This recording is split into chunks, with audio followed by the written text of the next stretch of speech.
Oh, hello, and welcome back to Baby Alice's stories. We now return to The Story of Doctor Dolittle by Hugh Lofting. The 18th chapter, Smells.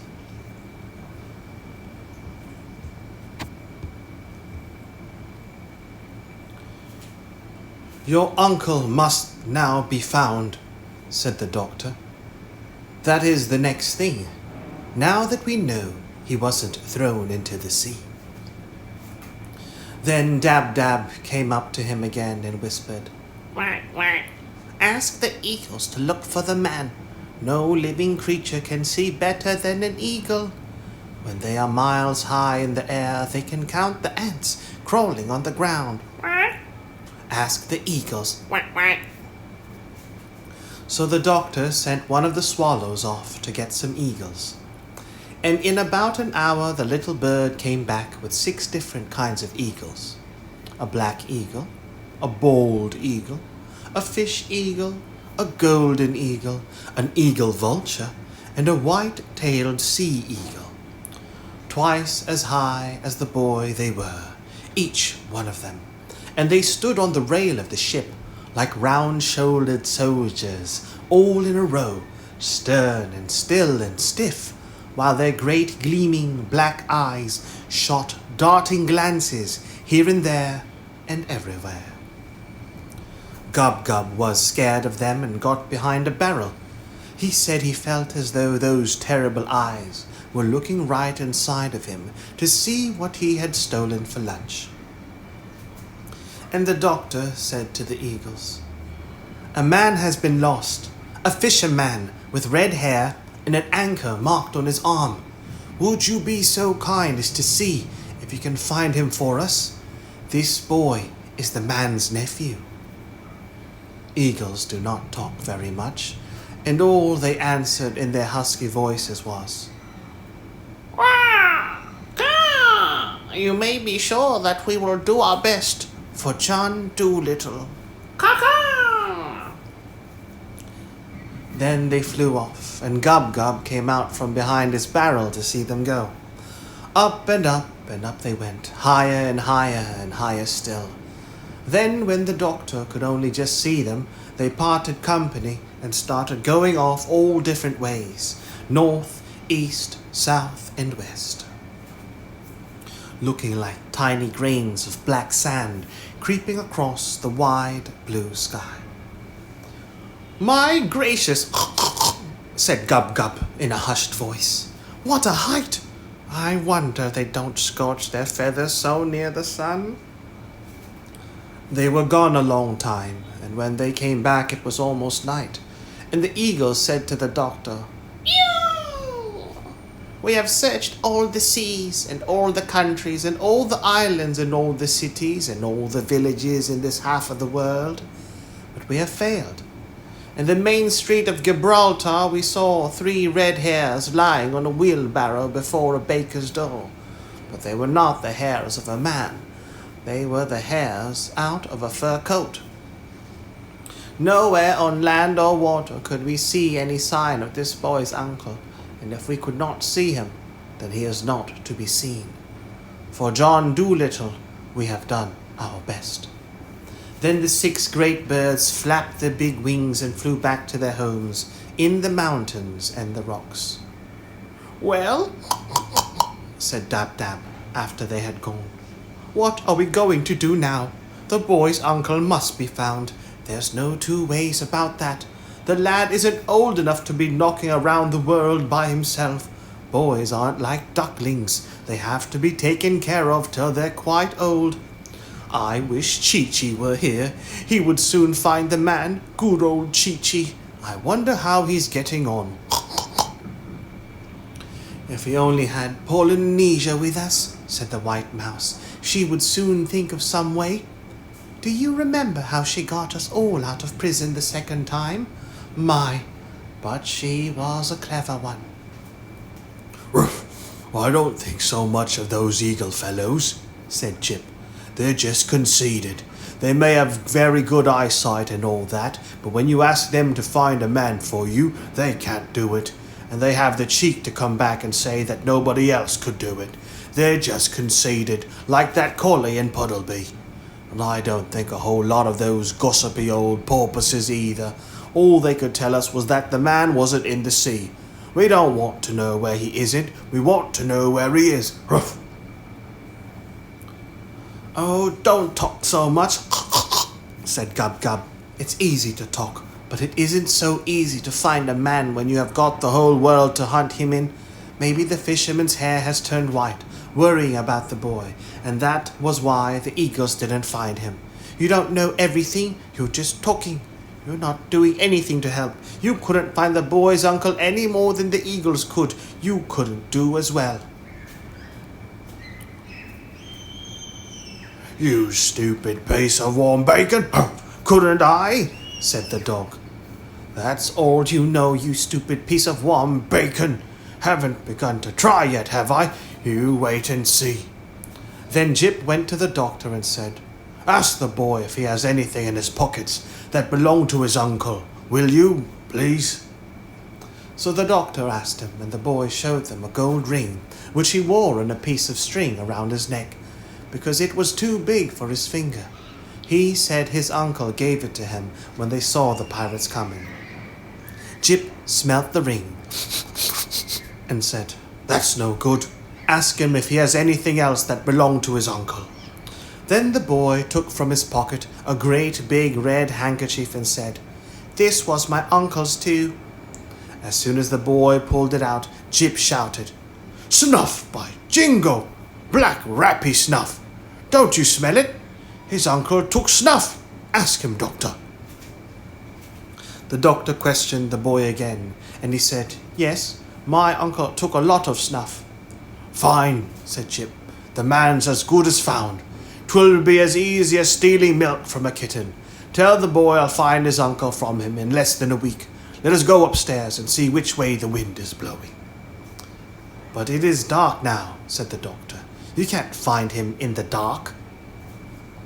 I don't need any light to look for a man who smells of black rappy snuff, said Jip as he climbed the stairs. If the man had a hard smell like string now, or hot water, it would be different. But snuff!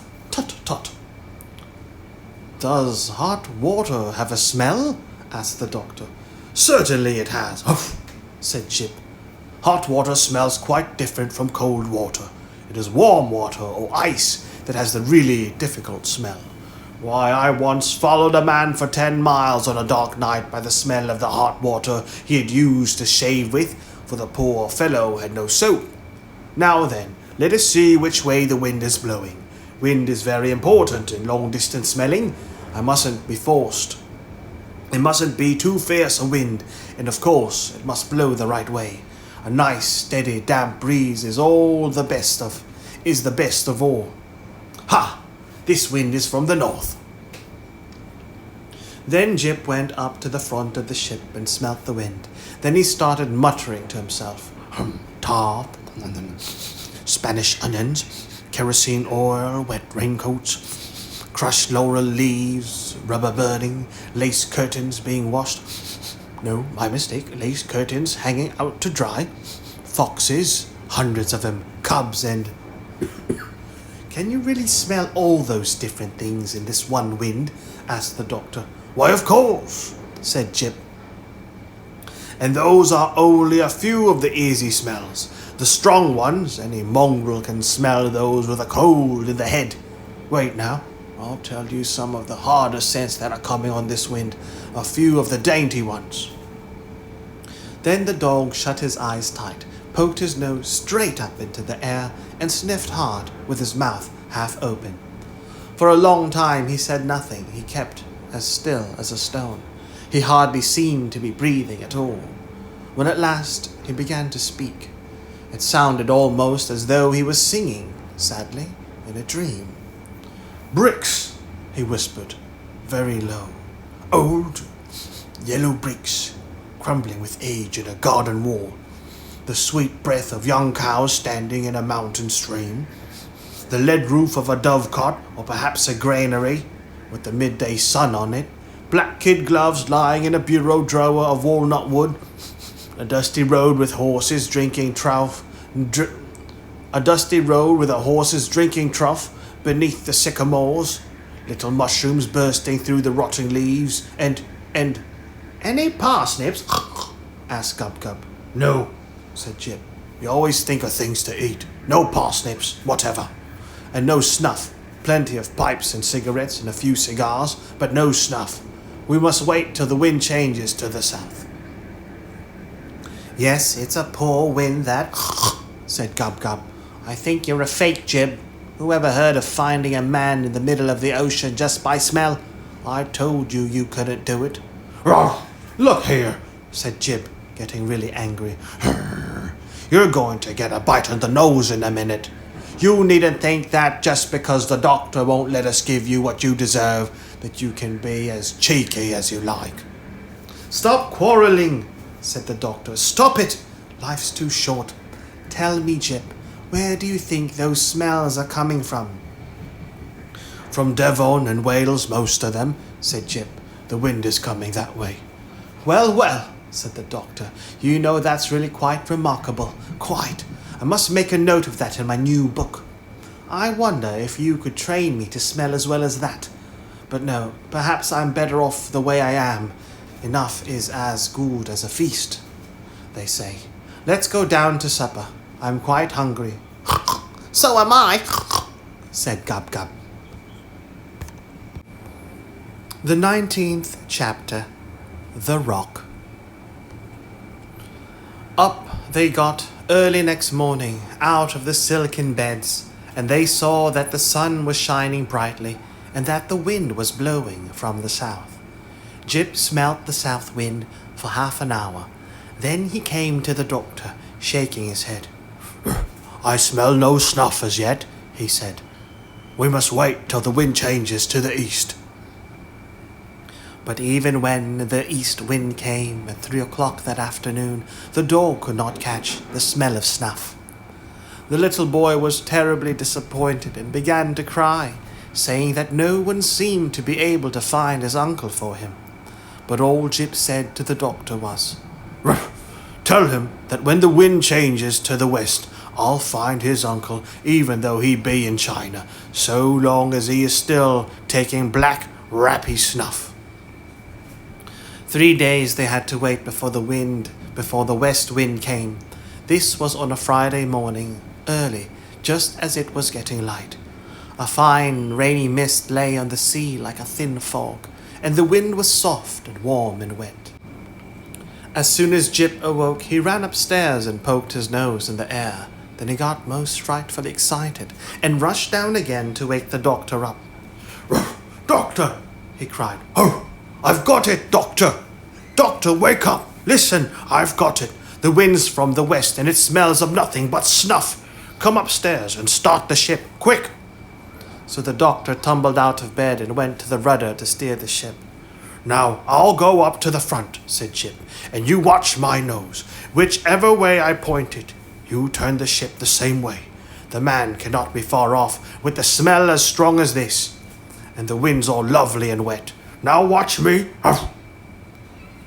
So all that morning Jip stood in the front part of the ship, sniffing the wind and pointing the way for the doctor to steer, while all the animals and the little boy stood round with their eyes wide open, watching the dog in wonder. About lunchtime, Jip asked Dab-Dab to tell the doctor that he was getting worried and wanted to speak to him. So Dab-Dab went and fetched the doctor from the other end of the ship. And Jip said to him, The boy's uncle is starving. We must make the ship go as fast as we can. How do you know he is starving? Asked the doctor. Because there is no other smell in the west wind but snuff, said Jip. If the man were cooking or eating food of any kind, I would be bound to smell it too. But he hasn't even fresh water to drink. All he is taking is snuff, in large pinches. We are getting nearer to him all the time, because the smell grows stronger every minute. But make the ship go as fast as you can, for I am certain that the man is starving.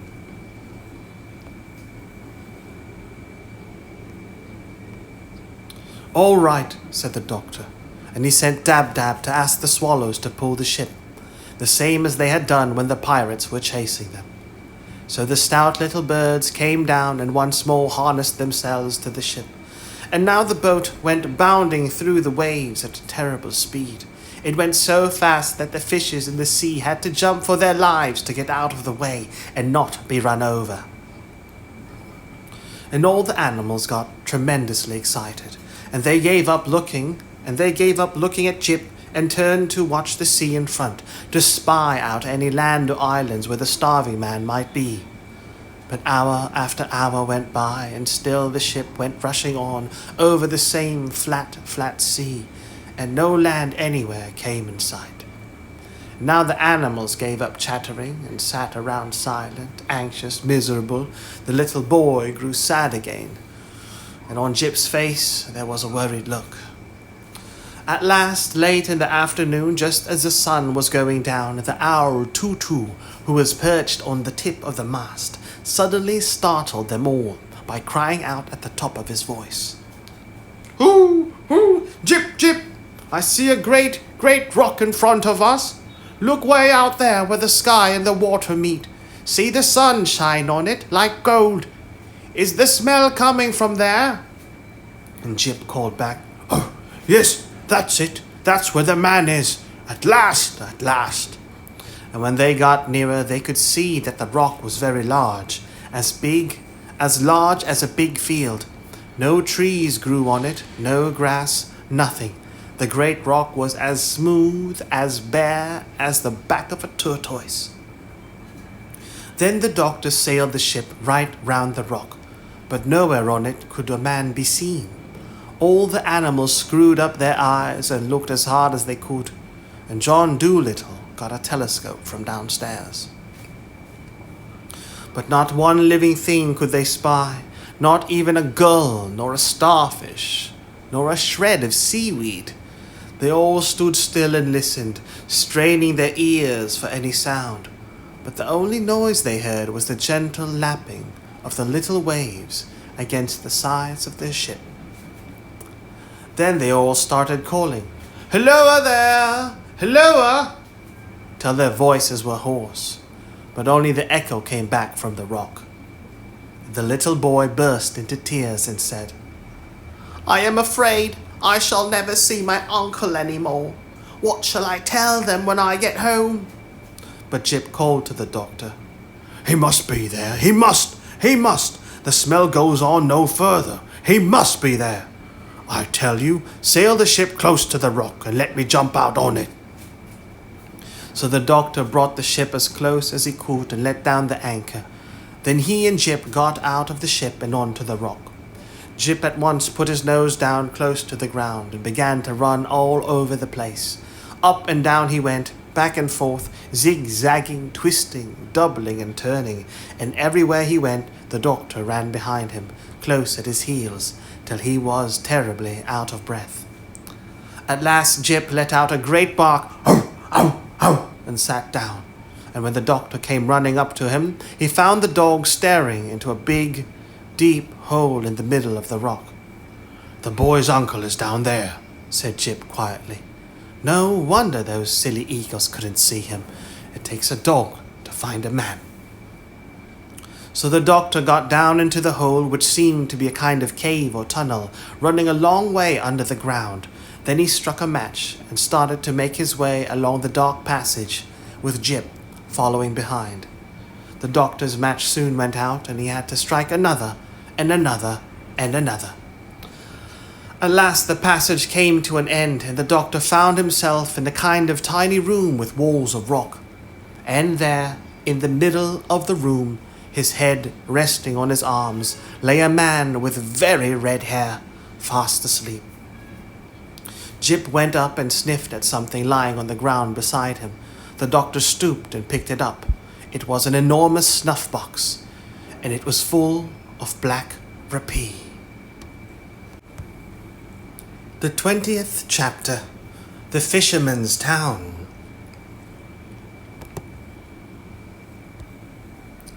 Gently then, very gently, the doctor woke the man up. But just at that moment the match went out again, and the man thought it was Ben Ali coming back, and he began to punch the doctor in the dark. punch, punch, punch. But when John Dolittle told him who it was, and that he had his little nephew safe on his ship, the man was tremendously glad, and said he was sorry he had fought the doctor. He had not hurt him much, though, because it was too dark to punch properly. Then he gave the doctor a pinch of snuff. And the man told how the Barbary dragon had put him onto this rock and left him there when he wouldn't promise to become a pirate, and how he used to sleep down in this hole because there was no house on the rock to keep him warm. And then he said, "For 4 days I have had nothing to eat or drink. I had lived on snuff." "There you are," said Jip. "What did I tell you?" So they struck some more matches and made their way out through the passage into the daylight, and the doctor hurried the man down to the boat to get some soup. When the animals and the little boy saw the doctor and Jip coming back to the ship with a red-headed man, they began to cheer and yell and dance about the boat, and the swallows up above started whistling at the top of their voices, thousands and millions of them, to show that they too were glad that the boy's brave uncle had been found.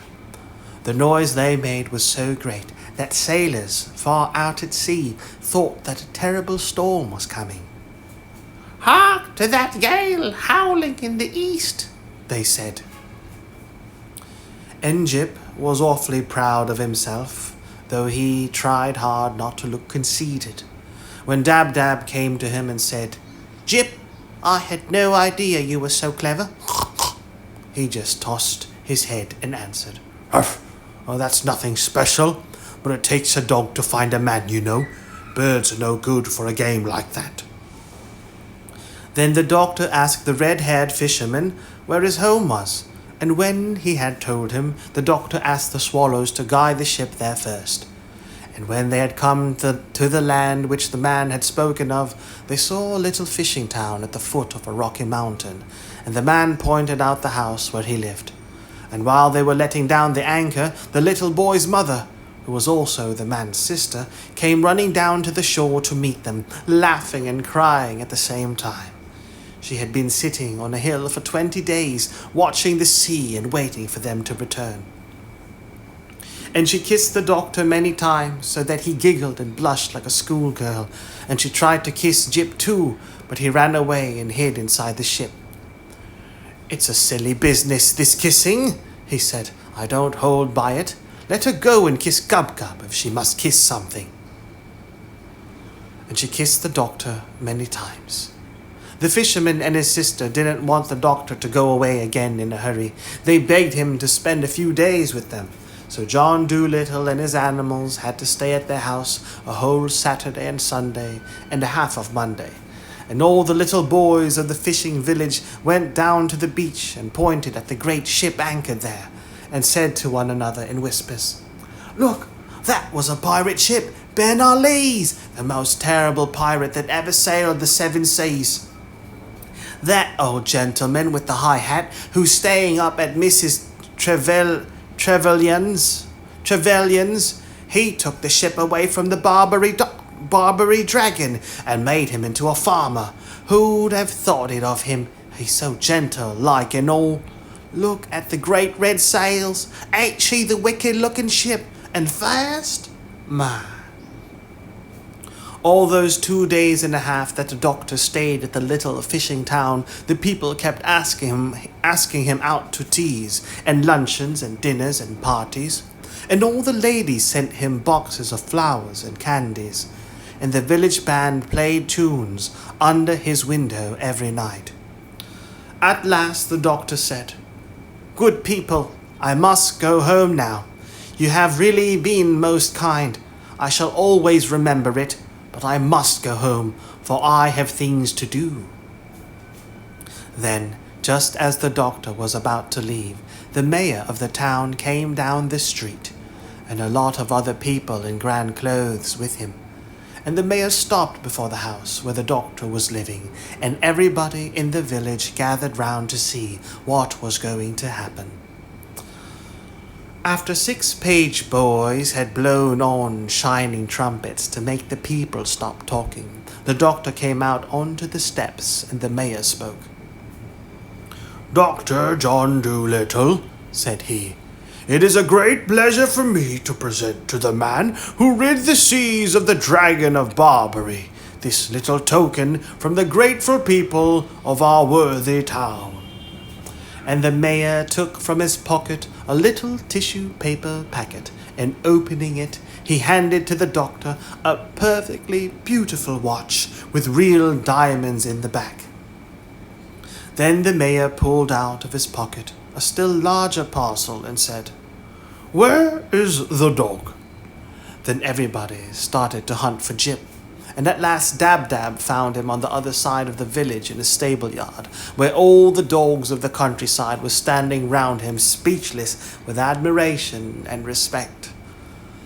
When Jip was brought to the doctor's side, the mayor opened the larger parcel, and inside was a dog collar made of solid gold, and a great murmur of wonder went up from the village folk as the mayor bent down and fastened it round the dog's neck with his own hands. For written on the collar in big letters were these words, Jip, the cleverest dog in the world.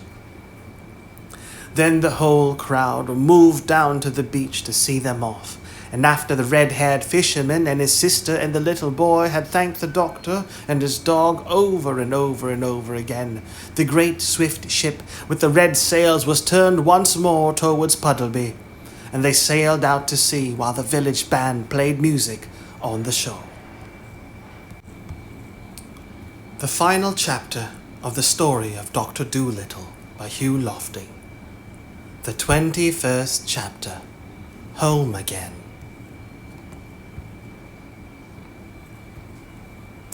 March winds had come and gone. April showers were over. May's buds had opened into flower, and the June sun was shining on the pleasant fields, when John Dolittle at last got back to his own country. But he did not yet go home to Puddleby.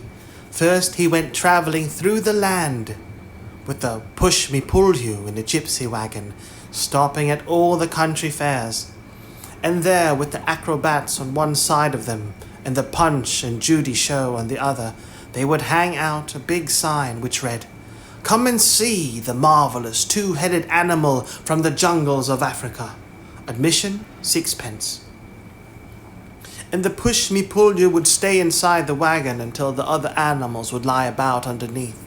The doctor sat in a chair in front, taking the 6 pence and smiling on the people as they went in. And Dab-Dab was kept busy all the time, scolding him, because he would let the children in for nothing when she wasn't looking. Menagerie keepers and circus men came and asked the doctor to sell them the strange creature, saying they would pay a tremendous lot of money for him. But the doctor always shook his head and said, No, the push-me-pull-you shall never be shut up in a cage. He shall be free always to come and go, like you and me. Many curious sights and happenings they saw in this wandering life, but they all seemed quite ordinary after the great things they had seen and done in foreign lands. It was very interesting at first, being sort of a part of a circus, but after a few weeks they all got dreadfully tired of it, and the doctor and all of them were longing to go home. But so many people came flocking to the little wagon and paid the 6 pence to go inside and see the push-me-pull-you that very soon the doctor was able to give up being a showman. After one fine day when the hollyhocks were in full bloom, he came back to Puddleby, a rich man, to live in the little house with the big garden. And the old lame horse in the stable was glad to see him, and so were the swallows who had already built their nests under the eaves of his roof and had young ones. And Dab-Dab was glad too to get back to the house she knew so well, although there was a terrible lot of dusting to be done with cobwebs everywhere. And after Jip had gone and shown his golden collar to the conceited collie next door, he came back and began running round the garden like a crazy thing, looking for the bones he had buried long ago, and chasing the rats out of the tool shed, while Gub Gub dug up the horse radish, which had grown 3 feet high in the corner by the garden wall. And the doctor went and saw the sailor who had lent him the boat, and he brought 2 new ships for him. And he bought 2 new ships for him and a rubber doll for his baby. And he paid the grocer for the food he had lent him for the journey to Africa. And he bought another piano and put the white mice back in it, because they said the bureau drawer was drafty. Even when the doctor had filled the old money box on the dresser shelf, he still had a lot of money left, and he had to get 3 more money boxes, just as big, to put the rest in. Money, he said, is a terrible nuisance, but it's nice not to have to worry. Yes, said Dab Dab, who was toasting muffins for his tea. It is indeed. Whee! And when winter came again and the snow flew against the kitchen window, the doctor and his animals would sit round the big warm fire after supper, and he would read aloud to them out of his books. But far away in Africa, where the monkeys chattered in the palm trees before they went to bed under the big yellow moon, they would say to one another, I wonder what the good man's doing now, over there, in the land of the white men. Do you think he ever will come back? And Polynesia would squeak out from the vines, I think he will. I guess he will. I hope he will. And then the crocodile would grunt up at them from the black mud of the river, I'm sure he will. Go to sleep. The end. Good night, baby Elias.